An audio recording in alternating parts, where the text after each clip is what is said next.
Assalamualaikum warahmatullahi wabarakatuh. La haula wala quwata illa billahil aliyyil azim.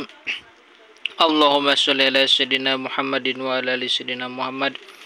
Rabbi shrah li sadri wa yassir li amri wahlul 'uqdatam min lisani yafqahu qawli. Ya fatahu ya alim, ya fatahu ya alim, ya fatahu ya alim. Qala musannif wadal kitab rahimahullah wa nafa'ana bi ulumihim. Amin ya Allah ya rabbal alamin. Urang neraskeun kana hancang ngalogat matan kitab Sapinah nyaeta bagian pasal tabtulu as-sholat. Bismillahirrahmanirrahim. Paslun ari ieu eta hiji pasal tabtulu batal naon as-sholatu sholat bi arba'a asyarata ku 14 naonana hisolatan tingkahna. Inten sholat bisa batal ku 14 tingkah. Bil hadasi tegasna kaiji ku sabab hadas, wa bi wuqu'i najasati jeung ku kalagraga najis, illam tulqa lamun teu dialungkeun halan dina pada harita min gori hamdin sedenten dibawa.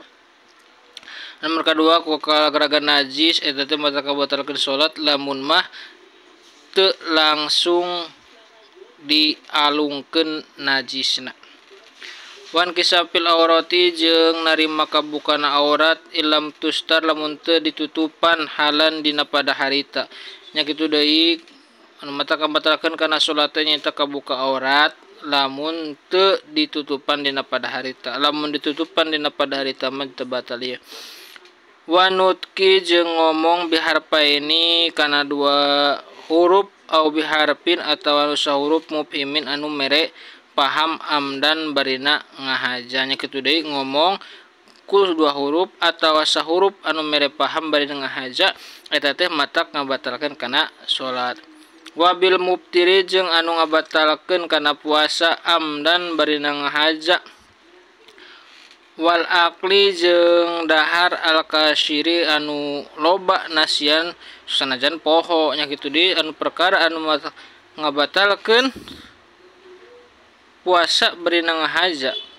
Wal aklu nya kitu deui dahar anu loba keur salat urang dahar anu loba sok sanajan poho eta mah matak ngabatalkeun kana eta teh matak ngabatalkeun kana naon kana salat.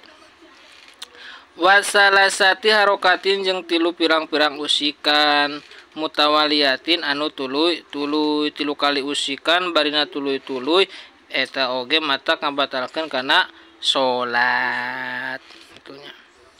Walau sahwan jeung sanajan poho sok sanajan poho tilu kali usikana gitunya eta teh matak ngabatalkeun kana salat. Wal wasbati jeung loncat al fahisati anu goreng atau anu banget loncat ke salat urang loncat beri banget salat eta mah kan batalkeun kana salat. Wadorbati jeung neunggel kitu deui ke salat neunggel jelema eta mah kana salat. Al mubtirati anu mata ngabatalkeun neunggelna. Wajiyadati ruknin jeung nambahan rukun pilihin anu bangsa pagean amdan bari ngahaja. Rukun salat ditambahan bari ngahaja eta teh mata ngabatalkeun kana salat. Wa taqadumi jeung miheulaan alal imamihi ka imamna si jalma biruknaini ku dua rukun pilihaini anu bangsa pagawean duanana. Nya kitu deui urang miheulaan imam nalika keur ngamakmum ku dua rukun anu bangsa pagawean eta teh matak ngabatalkeun kana salat. Wa hatahalupi jeung mindahkeun bihi makana itu dua rukun dah. Biguru idin kalawan tanpa udur gitunya. Urang miheulaan imamna teh tanpa aya udur mindahkeun kana dua rukun. Wa niatil qot'i jeung niat megatkeun kana naon? As-sholati kana salatnya kitu di urang niat keur salat terus niat megatkeun salat eta teh matak batal salatna. Wa ta'liqi jeung nyantelkeun qot'iha kana megatkeunana itu salat bisain kana hiji perkara. Tawa urang nyantelkeun kana hiji perkara lamun aya jalma nu nyawer duit urang ngabatalkeun kana salatna tah eta oge matak batal salatna nyantelkeun. Namun anu nyawer duit urang teh mulung ngabatalkeun salat batal salatna. Wa taradudi jeung bulak-balik pi qot'iha dina menggatkeunana itu salat teh. Sakitu wae mudah-mudahan aya manfaatna hapunten tina kasalahanana. Wallahu alam. Wassalamualaikum warahmatullahi wabarakatuh.